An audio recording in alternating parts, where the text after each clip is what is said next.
할렐루야.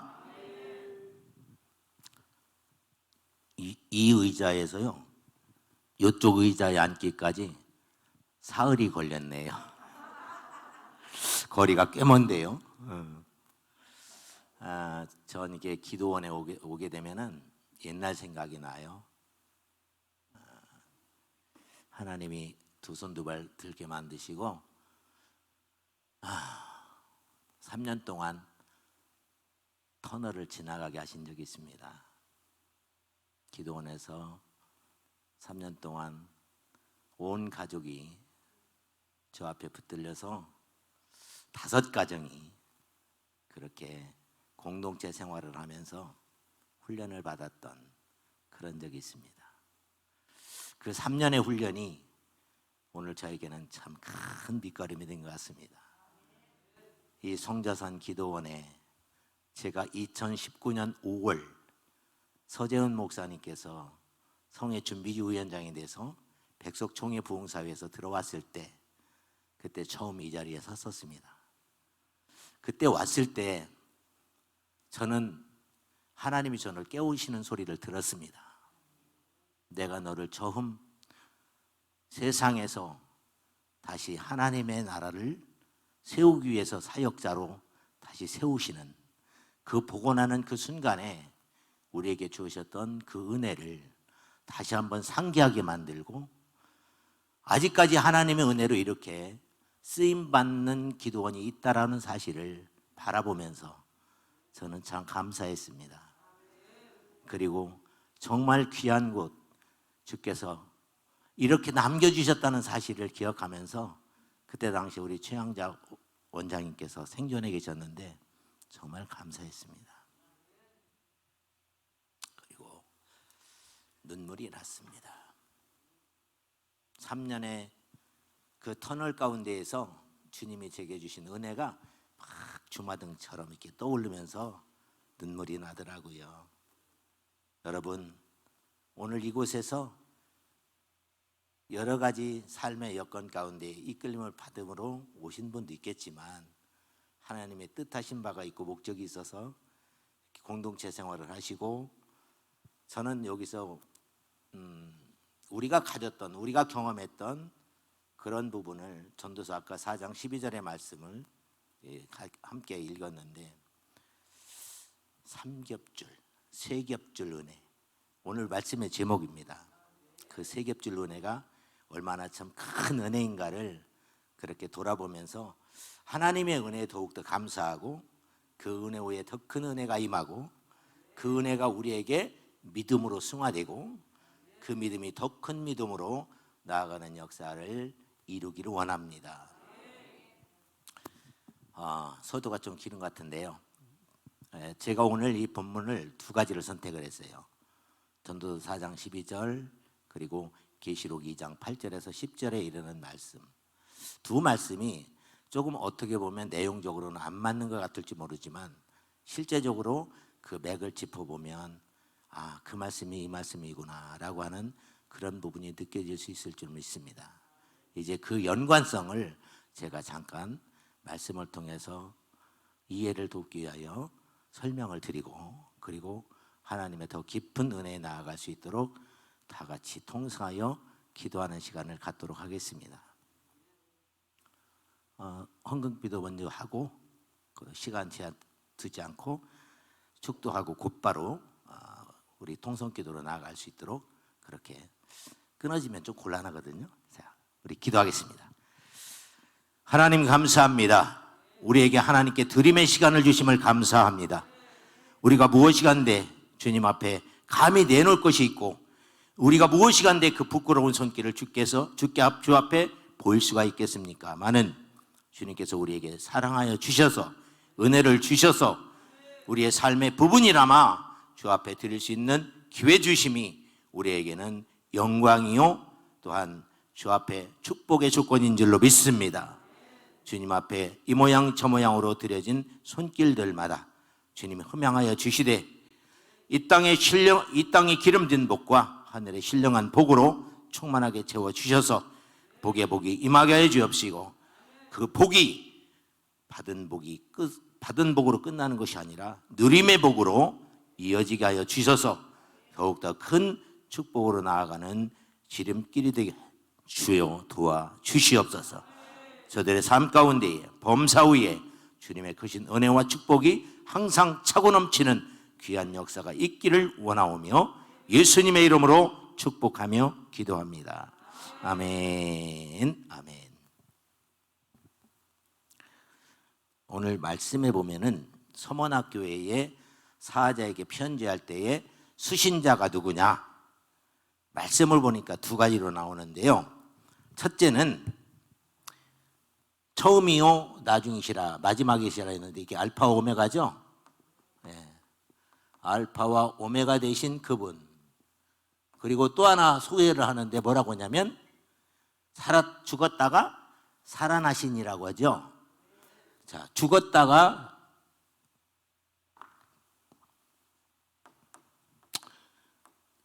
살아났다는 의미를 저는 이렇게 봅니다.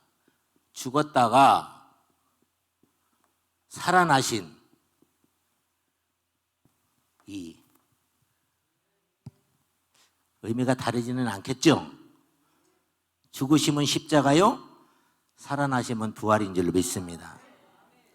알파와 오메가 되신 주님, 십자가와 부활의 주인 되신 주님, 그분께서 우리에게 오늘 말씀을 들려주시는 줄 믿습니다. 근데 왜 수신자를 이렇게 소개를 했을까? 아시아 7교회의 사자에게 나타난 성령의 모습은 다 각각이었습니다. 근데 서머나교회에는 이 모습으로 나타난 거예요. 알파와 오메가요, 죽었다가 살아나신 이로 나타나셨습니다.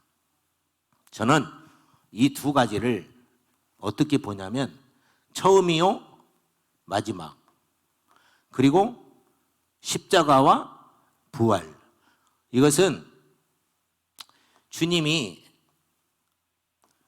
경륜과 섭리의 주인으로 나타나신 것이다.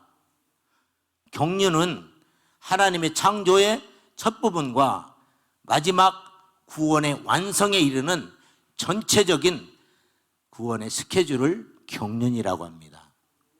그리고 그 구원의 경륜을 하나씩 하나씩 성취시켜 나가는 그 부분을 바로 섭리라고 합니다. 그리고 이 경륜과 섭리를 드러내는 것이 바로 계시인 줄 믿습니다. 감추었던 것을 드러낸다라는 뜻이죠. 하나님의 경륜의 그 계획은 우리 눈에 전체적인 그 큰 그림이 잡히지가 않습니다. 우리가 하나님을 알면 얼마나 알겠습니까? 또 하나님이 성취하시는 그때그때의 상황과 그러한 역사들은 우리는 짐작조차 할 수 없습니다. 그것들이 다 감추어진 비밀이에요. 그런데 그것을 드러내시겠다라는 겁니다. 할렐루야. 최양자 원장님이 굉장히 하나님 앞에 큰 축복을 받은 것이 바로 계시의 영이 임했다는 거예요. 하나님께서 비밀한 것을 제치고 보여주심으로 인해서 실제적으로 하나님의 그 속 깊은 것을 터치하고 경험할 수 있는 그 부분을 가졌다는 것. 사람의 사정을 사람의 영에는 누가 알리요? 이와 같이 하나님의 사정도 하나님의 영에는 알지 못하느니라. 계시의 영이 그것을 터치해 주신 줄로 믿습니다. 오늘 우리가 말씀 속에서 전도서 4장 12절과 계시록 2장 8절에서 10절에 이르는 이 말씀의 관계성을 터치하는 것이 바로 계시의 역사인 줄로 믿습니다. 감추었던 것들을 드러내시는 거예요.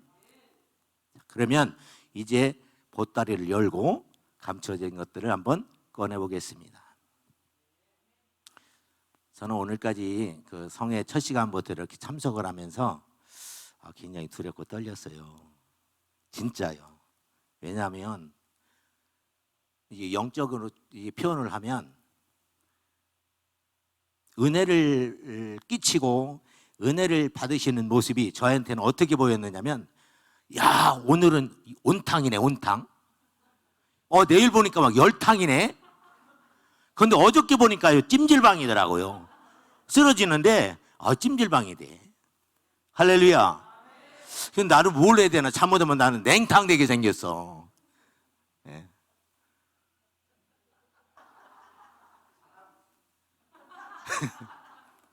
진짜 쫄려가지고요. 어저께 또 그 저녁에 유중현 총회장님이 뭐라고 하시냐면, 우리 부흥사에 회원들은 말이요, 하나씩 하나씩 다 검증해야 돼요. 다 뜯어 부셔갔다는 거예요. 순간 바짝 쫄았어요. 그런데 이내 마음이 평정심이 오더라고요. 왜? 새벽에 안 나오시니까. 아유, 목사님 순간적으로 쫄았습니다. 근데 내일 새벽에 안 나오실 거죠? 그랬더니 씩 웃으시더라고요. 개인의 자격이 아닌 공인의 자격으로, 한 단체에 속한 공인의 자격으로, 한 교단을 대표하는 부흥사 회원이라는 공인의 자격으로 서야 되는 그 거룩한 부담이 쫄리게 만들더라고요. 그런데 사실 저와 여러분이 세상을 살아갈 때는 나는 하늘나라 국가대표다. 나는 하늘나라 국가대표이기 때문에 내가 하는 말 한마디, 행동 하나하나 모든 것들이 그저 살아가는 모습으로 비춰서는 안 된다. 하나님의 자녀면은 자식이 부모를 닮듯이 하나님의 영적 DNA, 그 속성이 닮아야 되고, 더욱이 더 나아가서 그리스도의 신부가 되려면 그분과 쌤쌤은 돼야 될 거 아니에요. 너무 차이가 되면 한 마음 한 뜻 될 수 있겠습니까? 부부 일심동체라고 했는데 너무 갭이 지면 그리스도와 어떻게 한 마음 한 뜻을 이루고 영원한 천국에서 함께 살 수가 있겠습니까? 그거 바라보면 아직도 나는 정말 멀었다. 그 마음을 갖는 것이 진정한 영적 겸손인 줄로 믿습니다. 나만큼만 예수 믿으면 예수 믿으라고 그래. 이게 교만이고, 이게 자만이고, 이게 오만이고, 이게 거만인 줄로 믿습니다. 우리가 잘 알듯이 산꼭대기에는 물이 고이지를 않지요. 그 물이 다 밑으로 내려가지요. 깊은 곳에 물이 고이듯이 겸손한 자에게 은혜가 크게 임할 줄로 믿습니다. 할렐루야. 하나님의 계시를 열어주시는데 어떻게 열어주시느냐? 계시록 2장 10절에 보니까 네가 죽도록, 그렇죠? 죽도록 충성하라. 여기서 충성이라고 하는 말을 뭐라고 표현하면 좋을까요? 충성. 그 한글 사전적인 어떤 어원풀이 말고요. 진정한 하나님이 원하시는 충성의 정의는 무엇일까 고민해 본 적이 있거든요. 어느 날 한문을 쓰고서 한번 봤어요.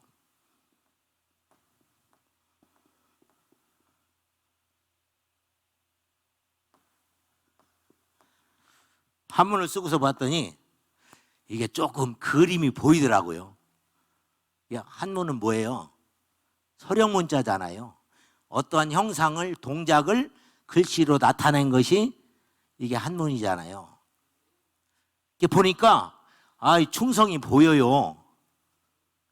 어떻게 보이느냐? 충성이 뭔지 아냐? 이것을 다 조합이거든요. 문자의 조합이에요. 이걸 파자하는 거예요. 나눠버리는 거예요. 그러면 뭐가 나오느냐면, 이건 이제 지워도 되겠어요. 이건 상관없는 거니까. 그런데 이게 잘 안 지워지네. 파자를 하면 어떤 모양이 나타나냐면,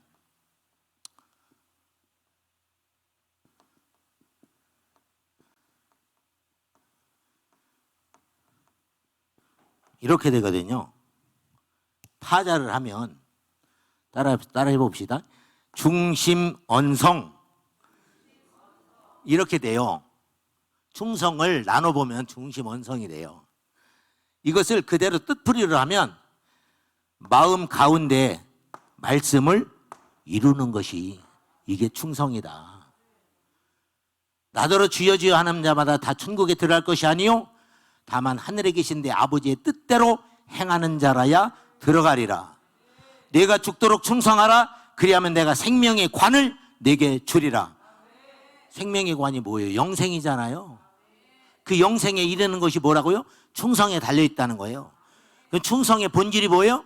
네 마음 가운데에 하나님의 말씀이 이루어지는 것이다. 이게 깨달아지더라고요.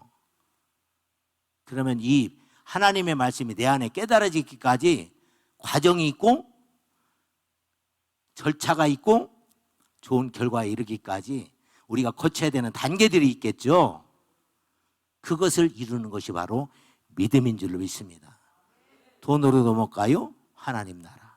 믿음으로 가는 나라? 하나님 나라. 왜 충성이 믿음이냐? 왜 충성이 믿음이냐? 믿음을 한문으로 쓰면 어떻게 돼요? 이렇게 쓰죠? 두 글자의 조합이에요. 사람인 말씀원이에요.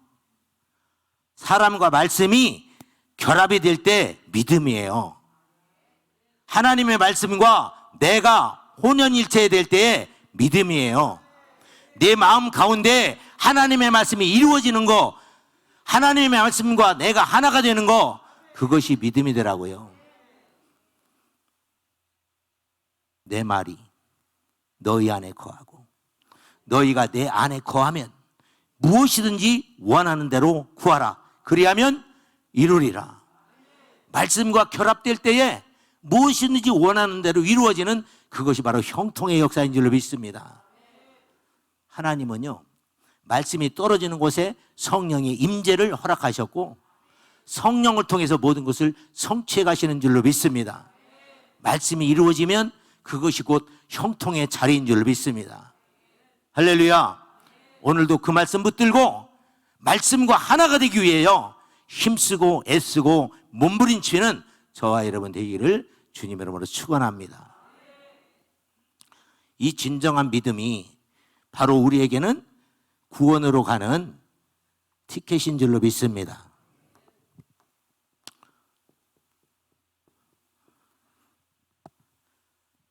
믿음이라는 말씀이 나왔으니까 제가 팁을 하나 드리고 갈게요. 이건 제가 인터넷을 검색하고 일부러 배운 겁니다. 유교에 보면 오상이라고 하는 말이 있고 오덕이라고 하는 것이 있습니다. 오상이 뭐냐면 5가지 상대적인 그런 부분에 대한 정의, 개념, 그것을 정리해 놓은 거예요. 그 오상이 어떤 것이 오상이냐면 부자유친, 부부유별, 군신유의, 붕의유신, 그리고 또 하나가 뭐예요?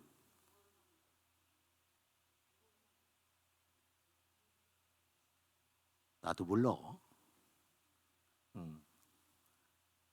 이 5가지가 오상인데 서로 상대적인 부분이에요. 임금과 신하는 군신유의, 서로 신의가 있어야 된다. 부자유친, 아버지와 아들은 친함이 있어야 된다. 부부유별, 똑같이 하나 된다고 생각하고 맘먹지 말아라. 붕의유신, 서로 친구지간에는 신뢰가 있어야 된다. 그리고 하나가 뭐예요? 장유유서요. 맘먹지 말어. 위아래가 분명해요. 이것이 바로 오상이에요. 근데 그 오상 말고 오덕이라고 하는 게 있습니다. 이 오덕에 대한 이야기를 잠깐 드릴게요.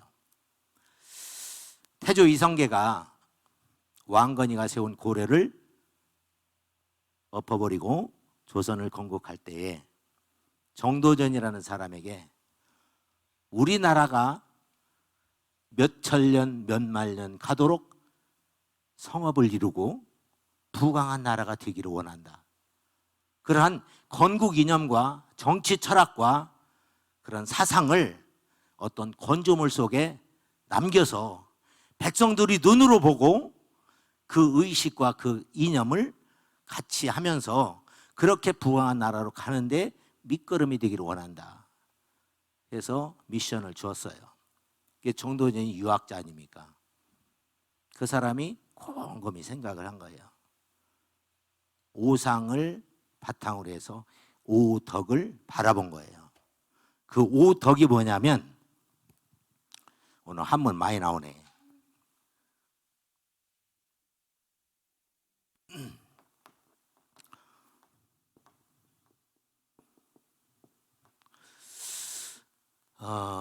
오덕은 인, 의, 예, 지. 하나가 뭐게요?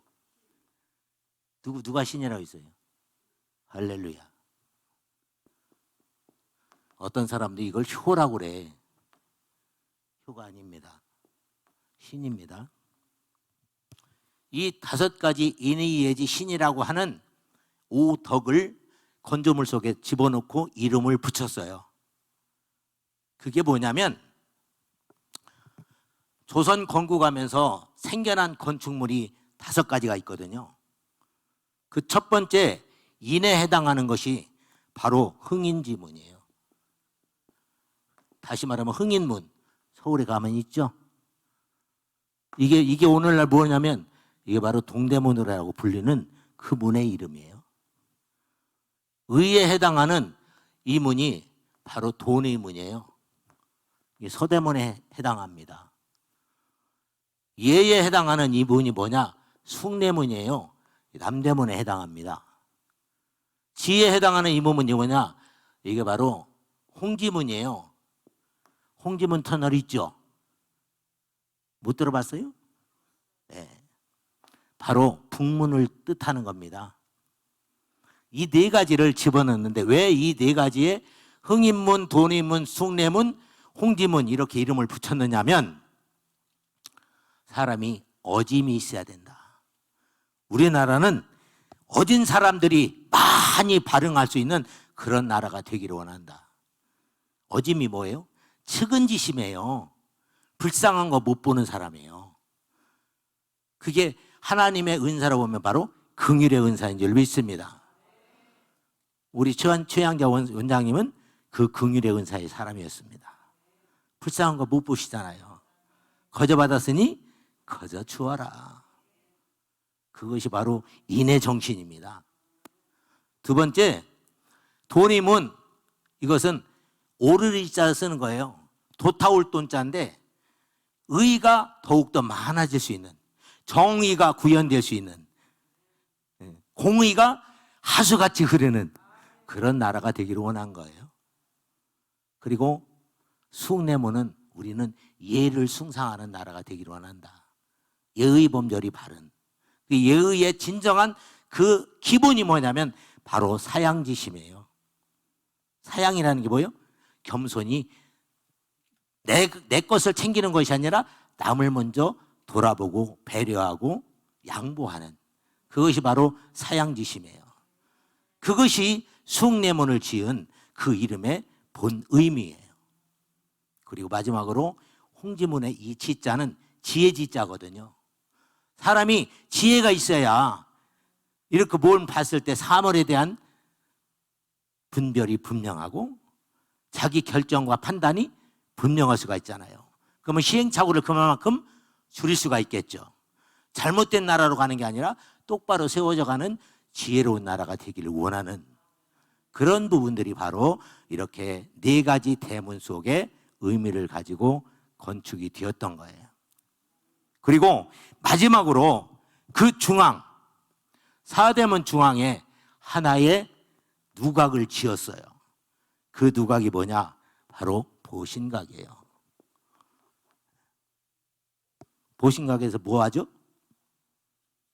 종치죠? 언제 쳐요? 제야의 종소리죠. 12월 31일 날 카운트다운을 하면서 종을 치죠. 그 종을 왜 칠까? 왜 거기다가 종루를 만들어 놓고 거기다 종을 만들어 놓고 종을 치게 만들었을까? 그것은 바로 이 신이라고 하는, 우리는 서로 간에 신뢰하고 믿고 사는 그런 나라가 되기를 원한다라고 하는 그런 것들을 돌아보는, 그래서 보신각은 광명지심이에요. 광명이 뭐요? 하나님의 이름을 높이는 거예요. 광명. 빛이신 주님을, 밝음의 그 주인 되시는 주님을 바라보고 나아가는 거예요. 믿음의 주에 온전케 하시는 이 예수를 바라보자. 그분 바라봄으로 인해서 믿음은 들음에서 나며 들음은 그리스도로 말미암느니라. 바라봄의 법칙이에요. 광야의 놋뱀을 바라볼 때 생명을 얻었듯이 주님 바라볼 때에, 예수 바라볼 때에 바른 믿음 들어오고, 그리고 그 믿음이 나의 영광을 위해서 사용되는 것이 아니라 주 앞에 영광이 되기 위해서 쓰임받는, 그것이 바로 광명지심이요, 그것이 바로 보신각에서 총을 치는 의미예요. 그런데 오늘날 이것이 많이 왜곡됐죠. 뭐 때문에 종쳐요? 소원 빌라고? 새해가 지금 몇 초나 남았나 그거 세려고? 엉뚱한 발상으로 보신각이 지금 악용되고 있어요. 자, 중요한 거, 지금 신 때문에 나온 이 오덕이죠. 이 모든 인의 예지, 이것이 이루어진 것이 바로 그 답이 신이에요. 믿음이에요. 따라합시다. 어짐과 오름과 예절과 분별이 믿음의 조건이다. 이해가 되십니까? 이런 것들이 바탕으로 쫙 깔려 있을 때 그 믿음이 든든히 서어가는 믿음이 될 줄로 믿습니다. 무조건, 예전에는 그랬어요. 묻지 말고 믿어, 따지지 말고 믿어. 근데 그 믿음이 약하면 결국에는 모래 위에 지은 집밖에 안 되잖아요. 바탕이 견고할 때에 아무리 63층 아니라 630층을 짓더라도 기초가 튼튼하면 무너지지 않을 줄로 믿습니다. 이 성자산 기도원은 세 겹줄의 은혜와 세 겹줄의 하나님의 사랑을 받고 있는 곳이라고 저는 봤어요.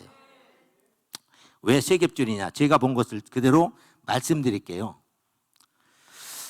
여기 첫 번째, 여기에 모습이 저한테 어떻게 비춰지냐면, 첫째는 신앙 공동체로 보였습니다. 맞습니까? 잘못 봤시오? 두 번째는 생활 공동체로 보였어요. 맞아요? 틀려요? 같이 생활하시면서 그리스도 안에서 그렇게 사랑의 공동체를 이뤄가고 있어요. 세 번째는 원장님의 뜻을 받들어서 그 영성을 대물림하고 있는 영성 공동체로 봤습니다. 그래서 이 신앙 공동체요, 생활 공동체요, 영성 공동체인 이 성자산 기도원이 하나님 앞에 얼마나 사랑받고 있는 그런 곳인지 확인하게 됐습니다. 제가 예전에 3년의 그 훈련을 받을 때 저희도 이것을 조금 맛봤어요. 그래서 그 시절이 그리웠습니다. 그리고 여기 와서 확인하니까 할렐루야, 아직까지 이런 곳이 있다는 것이 너무나 감사하더라고요. 네. 근데 이 신앙 공동체요, 생활 공동체요, 영성 공동체인 이 성자산 기도원이 지금 추구하는 부분이 바로 이런 부분에서 일맥상통하리라고 보는데, 신앙은 바로 죄사함이죠. 아멘? 죄와 싸워서 이기는 것이 신앙이잖아요. 네.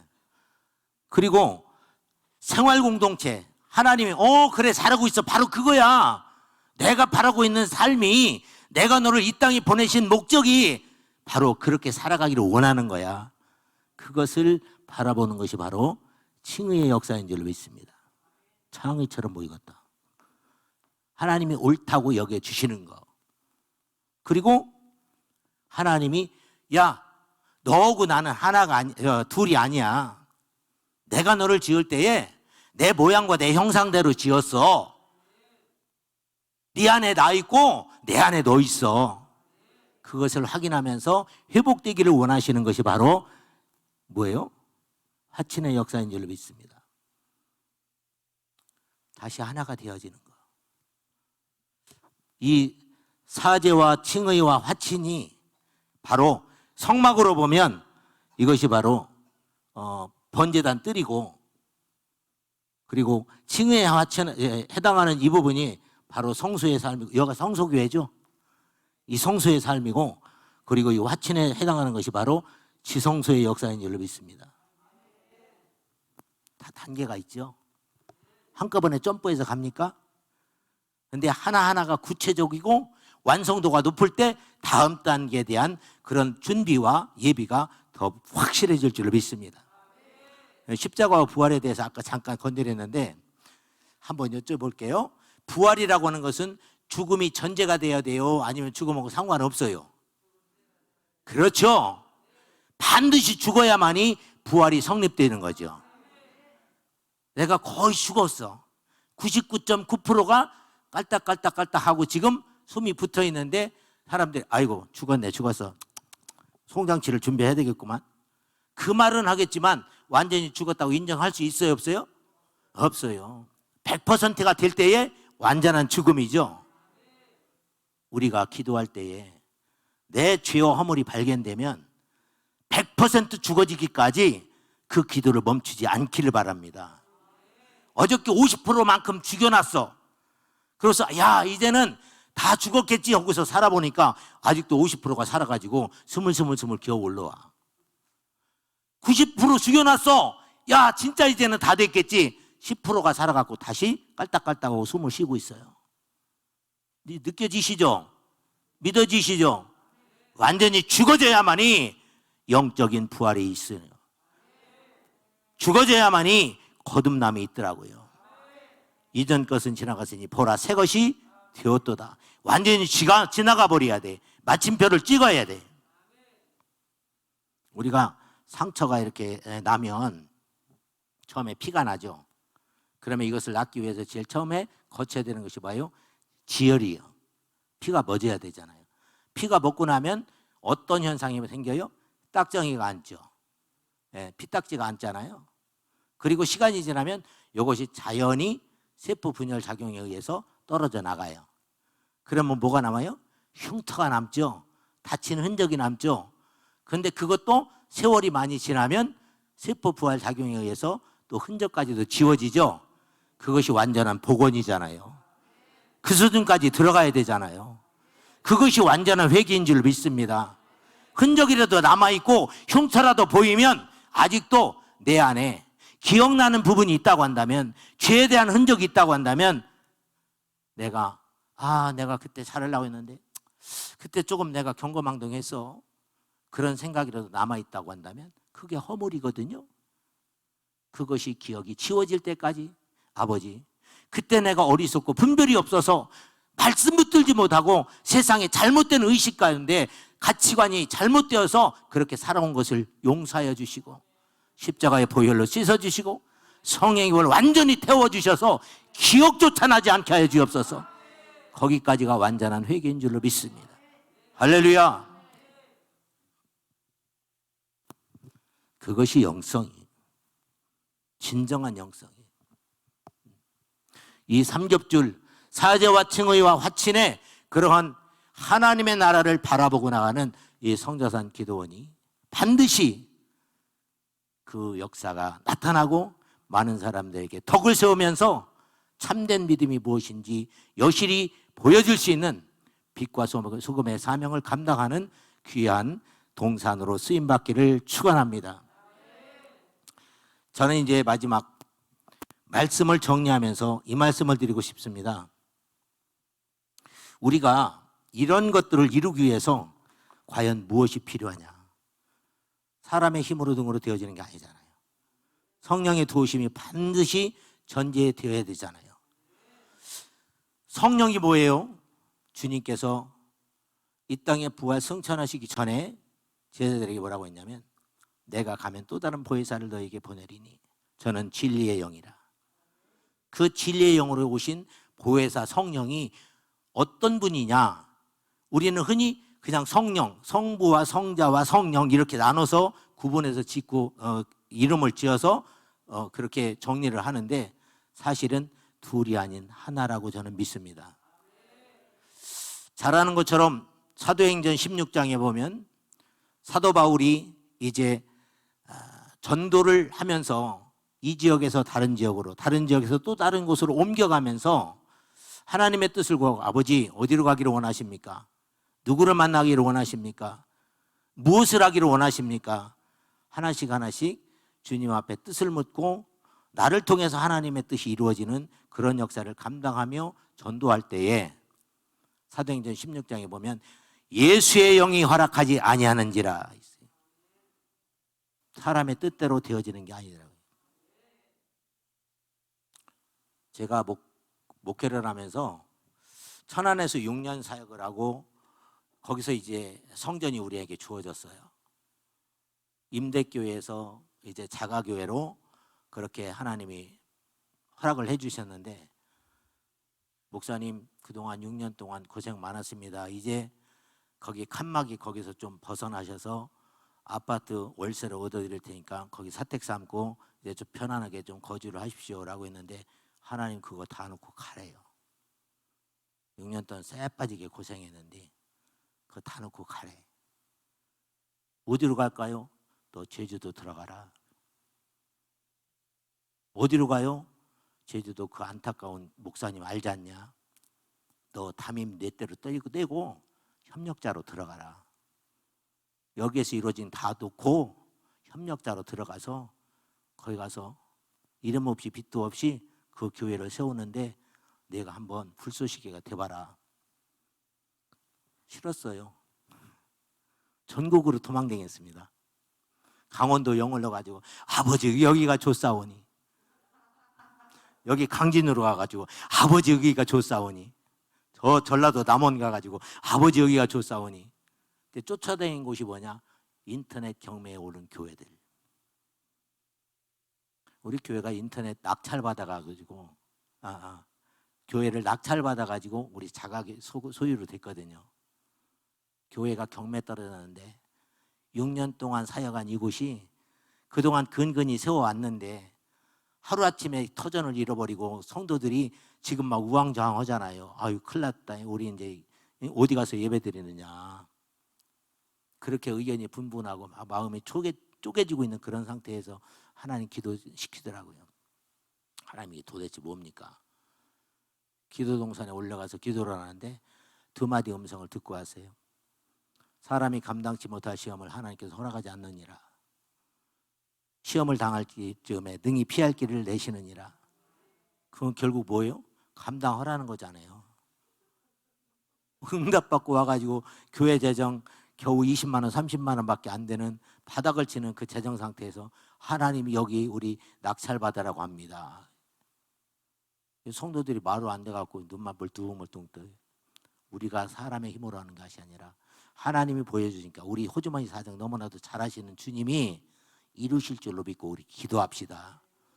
그러고서 작전 기도 들어갔어요. 첫 번째 어떤 기도 제목을 갖고 있냐면, 하나님 우리 돈 없는 거 아시잖아요. 경매 3번만 유찰시켜 주세요. 우리 4차에 응찰할게요. 저 경매 공부했거든요.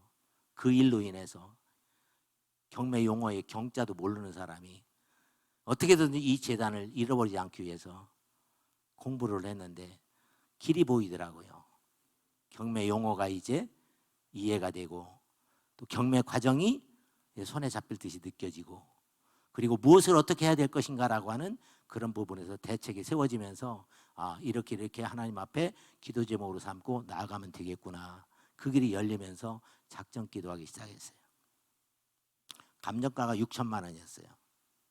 이 감정가가 6천이면 현 시세로 하면은 약 2.5배 아니면 좀 괜찮은 개발 지역 같은 경우에는 3배 정도 보면 돼요. 일반 시세를. 어쨌든 감정가가 6천인데 이제 경매가 진행되면 6천부터 이제 시작합니다. 6,001원이라도 써내는 사람이 이제 낙찰되는 거예요. 근데 3번 유찰시켜달라고 했는데 첫 번 유찰되면 그 6천만 원에 대한 30%가 삭감돼요. 그러면 1,800만 원이 다운되죠. 그러면 4,200만 원이요. 조금 해볼 만해요. 그런데 두 번째 유찰되면 25%가 또 다운돼요. 그러면 4,200만 원에 대한 25%면 거의 1,000만 원이 조금 더 되잖아요. 그죠? 3,200대로 떨어져. 근데 한 번 더 유찰되면은 또 25%가 떨어지네. 그러면 3,200만 원대에 대한 25%가 떨어지면 한 700만 원, 한 800만 원 돈 떨어져요. 그러면 2천만 원 중반대가 되거든요. 해볼 만한 거예요. 그래서 하나님 3번까지 유찰되고 4번째 우리가 응찰하겠습니다. 유찰시켜 주시옵소서. 경매 기일 통지서가 와요. 몇 월 며칠 날 법정에서 이것을 합니다. 그러면은 날짜 보면서 기도 들어가요. 그리고 경매 기일에 법원에 가요. 법원에 가서 이제 저는 응찰하러 온 게 아니라 하나님이 어떻게 역사하시는가 그거를 확인하기 위해서 경매 법정을 가는 거죠. 누구하고 똑같아요? 양털에 이슬이 있고 지면은 뽀송뽀송하게 마르고 누구요? 그래요. 기도원과 같은 그런 기도를 하면서 하나님 그것이 내 눈에 확인되기를 원합니다. 주님이 나와 함께 하시고 내 기도에 응답하고 계심을 나는 확인하고 싶습니다. 저는 체험신학을 굉장히 중요하게 생각하거든요. 체험만큼 훌륭한 스승은 없더라고요. 말로 아무리 해봤자 한 번 경험한 것보다 못해요. 경매법정 딱 가가지고 이제 순서 기다리는데 보니까 우리 차례가 왔어요. 하는 것마다 응찰자가 막 수도 없이 달라붙은 그런 문건들이 많아요. 근데 우리 차례가 딱 됐는데 없어 그냥 지나가요. 번호 불리지도 않고 그냥 지나가요. 뭐예요? 응찰자가 전혀 없다라는 거예요. 그냥 자동 유찰이요. 할렐루야 주님 감사합니다. 교회로 와가지고 할렐루야 주님 우리에게 지금 역사하고 계십니다. 보고를 하죠. 소망을 주면서 우리 또 기도합시다. 다음 달에 2차 응찰이 있습니다. 한 달 동안 또 부지런히 기도를 하고 2번째 2차 응찰에 또 확인하러 나갑니다. 경매 법정에 가면은 경매지라고 해서 이렇게 조그만 책자 그냥 아무렇게나 프린트 해가지고 그날 이루어질 경매 순서와 물건에 대해서 소개한 책자가 이렇게 만들어진 게 있어요. 딱 그것도 비싸더구만. 별것도 아닌데 사람들이 절박한 심정 가지고 안 보면 안 될 수밖에 없으니까 그 작은 별것도 아닌 것을 2,000원씩이나 받고 팔다란께 그걸 사가지고 순서를 보는 거예요. 우리 문건이 몇 번째로 배당이 됐는가. 보면은 이제 순서를 이렇게 쭉 해나오잖아요. 눈치를 보니까 이번에도 또 없네? 할렐루야. 야 이제 2고비를 넘겼어. 한 고비만 더 넘기면 주님의 역사하심이 확실해. 3번째 주님이 우리에게 역사하고 있으니까 우리 소망의 기준을 늦추지 말고 지속적으로 더 부르짖읍시다. 그러고서 기도시키고 이제 3번째 경매법정에 나아갔어요. 나갔는데 있게 없게 없었어요. 할렐루야. 이제 100% 확신이 드는 거예요. 이제 3고비를 다 넘기니까 이제 2천만 원대에 우리가 응찰할 수 있는 준비가 갖춰진 거예요. 완전히 이제 바닥 고르기 작업이 다 끝난 거예요. 이제 하나님 앞에 우리가 얼마를 써내야 될지 주님 앞에 매달려서 기도하고 성령의 감동을 받아서 우리가 낙찰금을 써냅시다. 그러고서 칠판을 갖다 놓고 부르짖고 기도시켰어요. 그리고서 아무개 집사님 얼마? 아무개 권찰님 얼마? 다 물어봤어요. 기도 진짜 안 한 사람들이 있더만. 아니 감정가가 6천이고 지금 현재 2천만 원대로 떨어졌는데 6천이라고 써놓은 사람이 있어. 기도했다는 거야 안 했다는 겨? 안 했다는 겨. 아까보더만. 주님이 그때 저에게 감동 주시기를 야 너 교회 그 전화번호 한번 생각해봐라. 우리가 끝번호가 2237이었어요. 우리 안 씻고 핸드폰 끝번호가 지금도 2237입니다. 그것이 자꾸 와닿는 거예요. 2237만 원. 2237만 원. 2237만 원 써놨습니다. 그리고 마지막으로 우리가 기도를 했어요. 하나님 아무도 응찰하지 말고 단독 응찰하게 해주시옵소서. 우리가 원하는 금액에 우리만이 받을 수 있는 그 금액에 우리만 응찰해서 우리 것 되게 하여 주시옵소서. 단독 응찰하십시오. 똥파리를 다 물러갈지어다. 아니 왜 있잖아요. 경매 받아 낙찰 받아가지고 부가가치를 노리는 그런 경매꾼들이 있잖아요. 그 사람들은요 돈이 된다고 하면 종교 물건이 됐든 개인 사유가 됐든 아니면은 아주 불쌍하고 저거 건드리면은 정말 내가 천벌 받을지도 모른다고 하는 그런 문건에도 손대는 사람들이 있습니다. 우리 교회도요 수도 없이 사람들이 다녀갔어요. 그 확인하려고 이게 어떤 물건인가, 내가 이것을 낙찰받으면 득이 될 것인가 실이 될 것인가 권리 분석하고 원이라고 확인하느라고 그렇게 다녀간 사람들이 부지기수였어요. 그런데 우리가 응찰해가지고 딱 우리 순서가 돼서 발표를 하는데 봉투가 딱 하나예요. 단독 응찰. 할렐루야. 낙찰금은 얼마요? 2,237만 원. 그래서 원래는 이제 입찰 봉투에 입찰 보증금 그 최저가의 10%를 입찰 보증금을 넣어가지고 입찰 서류를 내거든요. 2,200만 원이다 그러면 220만 원이 현금이 그 속에 들어가야 돼요. 그리고 나머지 낙찰 받았을 때 나머지 부분, 그 부분은 한 달 이내 정해진 기간 안에 법원에다가 그것을 납부를 해야 비로소 자기에게 명도가 넘어오게 돼요. 낙찰 받았는데 이제 할렐루야 놀렐루야 다 됐어요. 근데 문제는 뭐냐면 이제 한 달 이내에 나머지 2천만 원에 해당하는 돈을 내야 돼요. 우리 교회 재정이 얼마라고요? 20만 원 30만 원밖에 안 돼요. 뭔 돈으로 그것을 마련해요? 근데 내가 했어요? 주님이 했어요?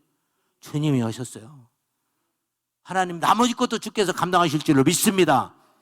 그러고서 다 같이 그 문제를 놓고 엎드립시다 하고서 기도를 시켰는데 주님께서 하나를 기억하게 하는 거예요.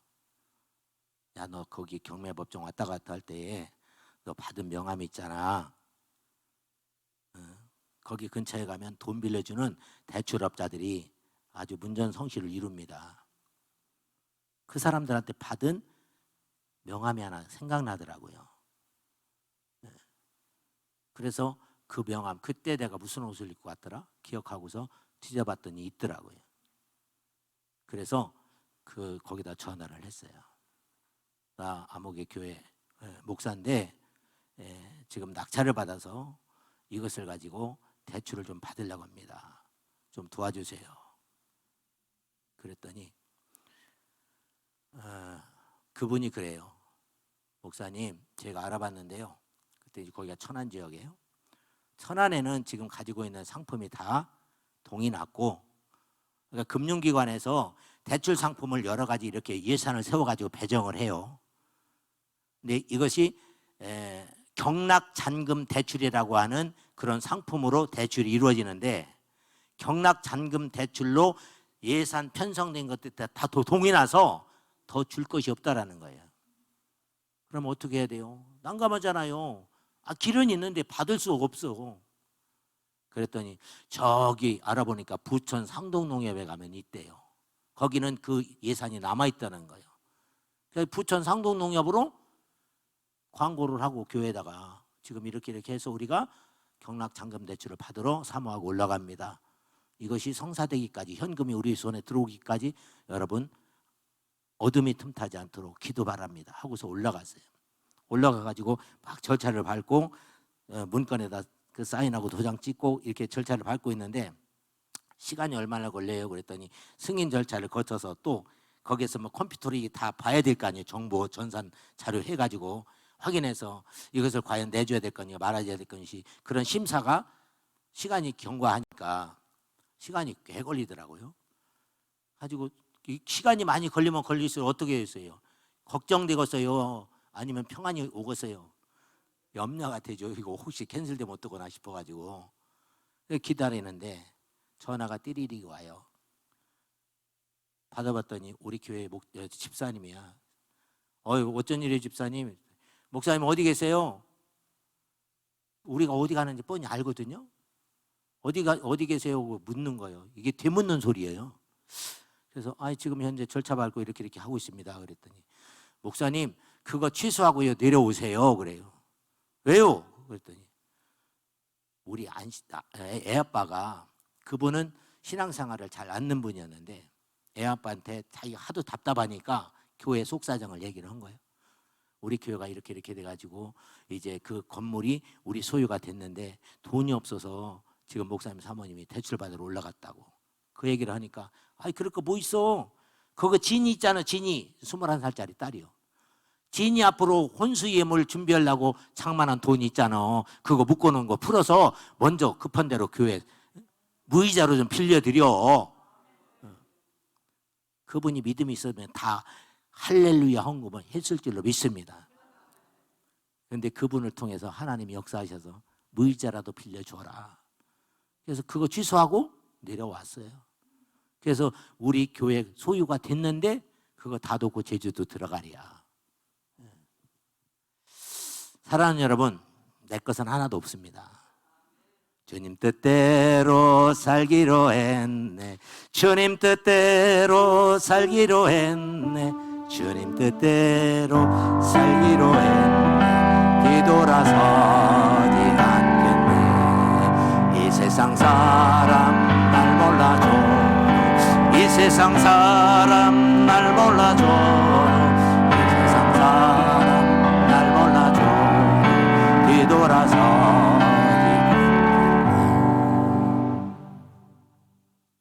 하나님만 믿고 주님이 역사하실 줄로 믿고 그분 붙들고 나가니까 형통의 축복이 오더라고요. 그 믿음이 뭐라고요? 하나님의 말씀과 내가 결합될 때, 그 말씀이 내 속에서 역사가 이루어질 때, 내가 그 말씀을 붙들고 몸부림치면서 하나님 나를 통해서 주님이 이루어 주시옵소서. 주님 앞에 맡기고 나갈 때에 역사는 이루어지더라고요. 그것을 이루는 것이 뭐예요? 그 믿음이 더 큰 게 뭐예요? 그 믿음에 더 큰 은혜가 임하게 하는 게 뭐예요? 바로 기도인 줄로 믿습니다. 죄송합니다. 시간이 좀 갔는데 1분만 제가 말씀을 드릴게요. 믿음은요, 들음에서 나며 들음은 그리스도로 말미암았느니라 했는데 들을 때의 믿음이 다 100% 와요? 안 오잖아요. 믿음이 커가는 단계가 있고 절차가 있고 과정이 있고 다 필요하더라고요. 근데 그 믿음이 커나가는 과정, 믿음이 최종적으로 내 안에 구원의 확신으로 누구도 뒤흔들 수 없고 누구도 빼앗아갈 수 없는 그런 완벽한 믿음으로 승화되기까지 거치는 과정까지서 절대적으로 필요한 것이 바로 기도더라고요. 말씀을 들었어요? 들을 때 아버지 그 말씀이 내게 이해가 되게 해주세요. 뭔 말인지도 모르면 은혜가 되겠어요? 아버지 말씀 들을 때 기도하란 말이요. 그 말씀이 이해가 되게 해달라고. 이해가 왔어요. 성령이 역사하셔서 지각을 열어서 그 말씀이 어떤 뜻인가 나로 하여금 알게 하셨어. 그러면 그 말씀 이해가 된 부분을 붙들고 하나님 이 말씀을 왜 내게 듣게 하셨는지, 오늘 이 말씀을 통해서 내가 무엇을 붙들고 나가야 될지 깨닫게 하여 주시옵소서. 이해의 단계에서 깨달음의 단계로 나가야 될 줄로 믿습니다. 깨닫는 것이 복이요. 그 말씀하고 나하고 연관이 되지 못하면 그 말씀이 나한테 무슨 해당이 되겠어요? 이해가 됐으면 깨달음을 향해서 기도로 나아가고, 깨달았으면 아버지 그 말씀대로 내가 깨닫고 그것을 내 삶 속에서 녹여야 될 텐데 내 속에는 아직도 불순종이 너무나도 많습니다. 마음은 온유로되 육신이 약하도다. 이 말씀처럼 이 육신의 정욕이 그것을 회방하고 있사오니 이것을 쳐서 복종시킬 수 있도록 주님 나에게 힘 주시옵소서. 성령을 의지하는 기도 가운데에서 그 깨달음의 단계에서 복종하는 단계로 나아갈 줄로 믿습니다. 복종이 뭐요? 나는 솔직히 잘 안 돼요. 하고 싶은 준비도 안 됐어. 그런데 이것을 해야 내가 살겠어.